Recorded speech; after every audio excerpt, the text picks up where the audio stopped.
தற்போதைய அண்மை செய்தியை பார்த்துக் கொண்டிருக்கிறோம். ஓய்வூதியதாரர்களுக்கான பொங்கல் பரிசு தொகை உயர்த்தி அறிவிக்கப்பட்டு அரசாணை வெளியிடப்பட்டிருக்கிறது.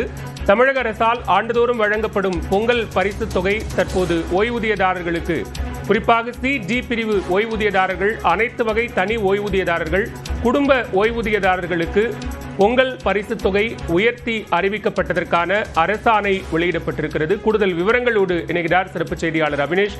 அபினேஷ், விவரங்கள்.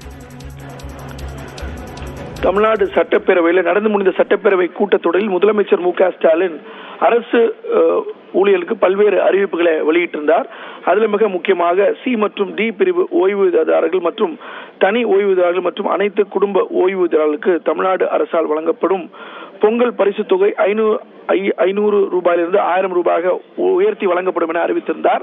அதை செயல்படுத்தக்கூடிய வகையில் அதற்கான அரசாணை என்பது தமிழ்நாடு அரசால் வெளியிடப்பட்டிருக்கிறது. அதே போல பண்டிகை கால முன்பணமாக 4000 ரூபாய் வழங்கப்பட்டு வந்தது.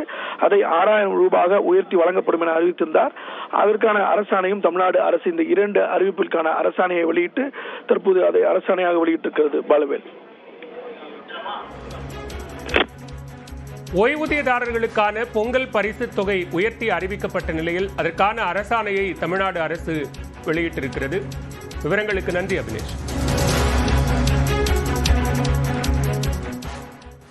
மேலும் பல்வேறு அண்மை செய்திகளுக்கு தொடர்ந்து இணைந்திருங்கள். இது நியூஸ் 18 தமிழ்நாடு.